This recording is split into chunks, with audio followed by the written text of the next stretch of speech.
सुमित्रा, क्या बात है, तूने कटहल में इतना तेल भर दिया? रोहन और प्रिया ने सब्जी छुई तक नहीं।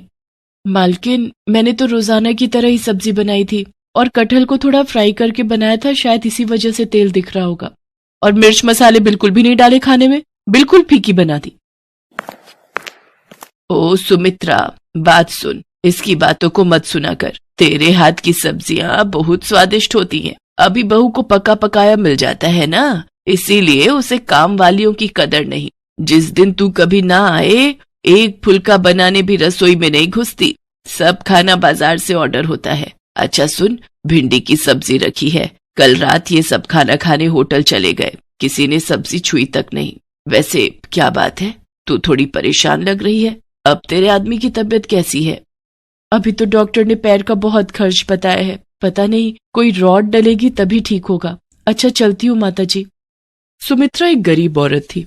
जब से उसके पति के पैर का एक्सीडेंट हुआ है, तब से वो मजबूरी में यहाँ कोठी में रोटी बनाने का काम कर रही है। सुमित्रा की मालकिन शोभा अच्छे स्वभाव की नहीं है, पर सुमित्रा अकेली ही कमाने वाली है, इसीलिए वो यहाँ काम करके 2 पैसे कमा लेती है।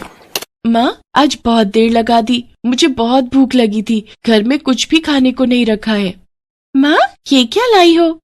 ये मैं भिंडी की सब्जी लाई हूँ। तुम्हें भिंडी पसंद है ना? मैं अभी तुम दोनों के लिए और तुम्हारे पापा के लिए रोटी सेक देती हूँ, फिर गरम गरम रोटी भिंडी के साथ खाना।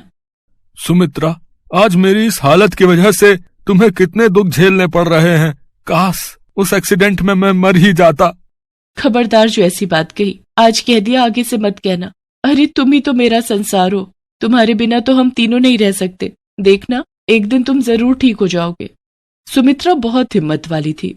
वो अपने पति को हमेशा हिम्मत देती रहती थी, पर एक दिन सुमित्रा की हिम्मत खुद ही टूट गई जब उसकी मालकिन ने अचानक से उसे नौकरी से निकाल दिया।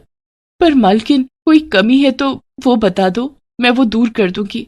ऐसे अचानक से आप मुझे नौकरी से निकाल दो कि मेरे पास कोई और घर भी नहीं है काम करने का। मेरा बहुत नुकसान हो जाएगा मालकिन। अरे शोभा, एक बार सोच ले, अगली बेचारी को कितने समय से तूने काम पर रखा हुआ है और अचानक से तू इसे निकाल रही है। इसका पति वैसे ही बीमार है, घर में 2 छोटी छोटी बच्चियां भी हैं। ऐसे किसी के पेट पर लात क्यों मार रही है? माँ जी, आप चुप रहिए। आपको ज्यादा पता है या मुझे पता है इस घर का? सुमित्रा, मैंने तुम्हारा हिसाब कर दिया है। ये तुम्हारे इस महीने के 2 दिन आई हो, तुम ये 2 दिन के रुपए ले जाओ, कल से मत आना। सुमित्रा रोती हुई घर चली जाती है। घर पहुंचकर वो अपने पति को सारी बात कहती है। वो भी ये सब सुनकर बहुत परेशान हो जाता है। अचानक से सुमित्रा को कौन काम देगा? हर कोई एकदम से विश्वास भी नहीं करता, और वो भी एक रोटी बनाने वाली पर। सुमित्रा शाम का खाना बना रही थी कि तभी उसके दरवाजे पर खटखट होती है। अरे माता जी, आप और इस समय? आइए, अंदर आइए। सुमित्रा, आज सुबह शोभा ने जो भी किया उस बात से मुझे बहुत ठेस पहुंची है। मैं मंदिर के लिए निकली थी, पर मेरा मन मंदिर में भी नहीं टिक रहा था, इसलिए मैं तुमसे मिलने चली आई। मैं शोभा को तो नहीं सुधार सकती, पर मैं तुम्हें एक सलाह देना चाहती हूँ, अगर तुम मानो तो। जी बोलिए माता जी। सुमित्रा, ये 10,000 रुपए रख ले और इनसे खुद का कोई खाने का ठेला लगा ले। वैसे तू छोले भटूरे बहुत ही अच्छे बनाती है, अगर तू चाहे तो छोले भटूरे का ठेला शुरू कर सकती है। आजकल लोग छोले भटूरे खाना बहुत पसंद करते हैं और आगे सर्दियों के दिन भी आ रहे हैं, तो तेरी अच्छी खासी बिक्री शुरू हो जाएगी। पर माता जी, आप मुझे इतने सारे पैसे दे रही हो, मुझे अच्छा नहीं लग रहा।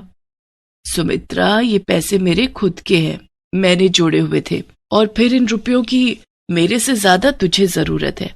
अब तू देर मत कर, इन रुपयों से जल्दी से छोले भटूरे का ठेला शुरू कर दे, फिर मैं गरम गरम छोले भटूरे खाने आऊंगी। उन रुपयों को देखकर सुमित्रा के मन में हिम्मत जाग जाती है और वो माताजी को दिल से शुक्रिया करती है। आज मुसीबत की इस घड़ी में माताजी उसके लिए ईश्वर का रूप बनकर आई थी।